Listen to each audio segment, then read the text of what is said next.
Parmi les problèmes que peut rencontrer le musulman, parmi les épreuves qu'il peut traverser, ce sont des problèmes liés à l'argent, des dettes qu'il peut avoir. Et l'on cherche toujours des solutions concrètes.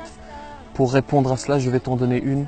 Écoute. Assalamu alaikum, alaikum, yeah. Assalamu alaikum. Bismillahirrahmanirrahim. Assalamu alaikum wa rahmatullahi wa barakatuh.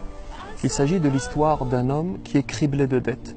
Et il va essayer de trouver une solution. Il va aller voir un commerçant et lui demander de lui prêter de l'argent pour qu'il puisse rembourser toutes les personnes à qui il doit de l'argent. Alors, c'est ce qui va se passer. Ce commerçant va se mettre d'accord avec lui sur une date de remboursement.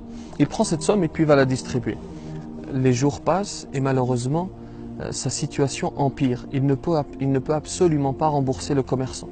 Il va aller demander un délai à ce commerçant qui va lui répondre « Je ne peux absolument pas t'accorder de délai, nous nous sommes mis d'accord, il faut que tu me rembourses ».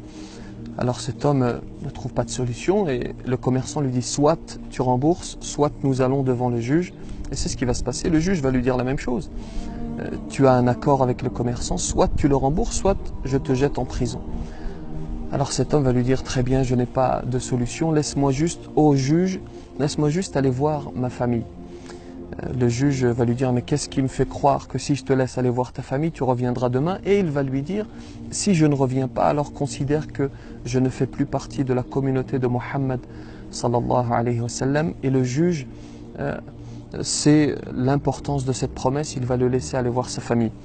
Alors cet homme s'en va voir son épouse, ses enfants leur apportent la nouvelle, ils sont attristés.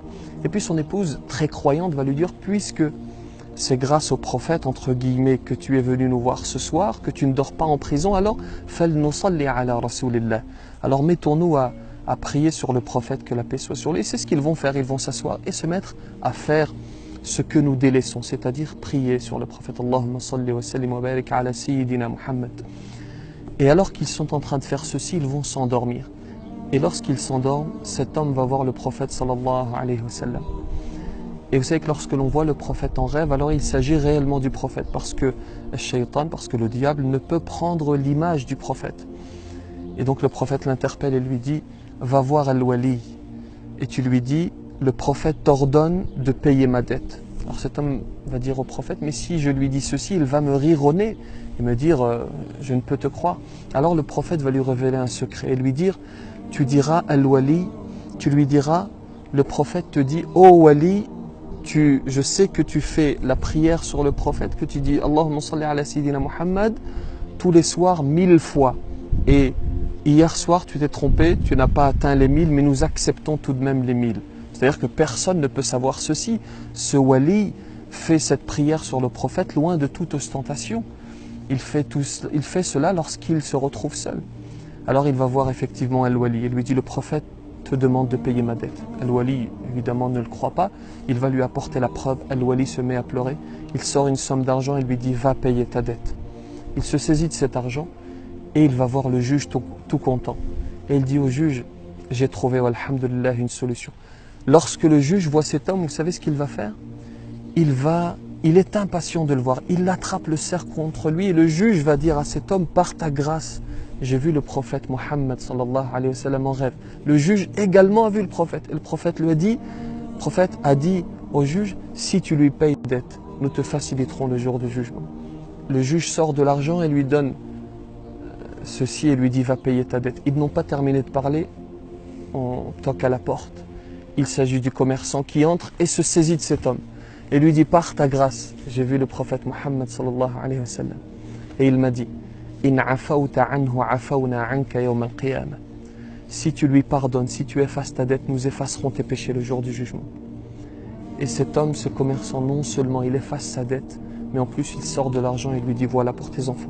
C'est-à-dire que cet homme est venu cribler de dettes et il repart avec l'argent de l'Wali, avec l'argent du juge et avec l'argent du commerçant et il a effacé sa dette.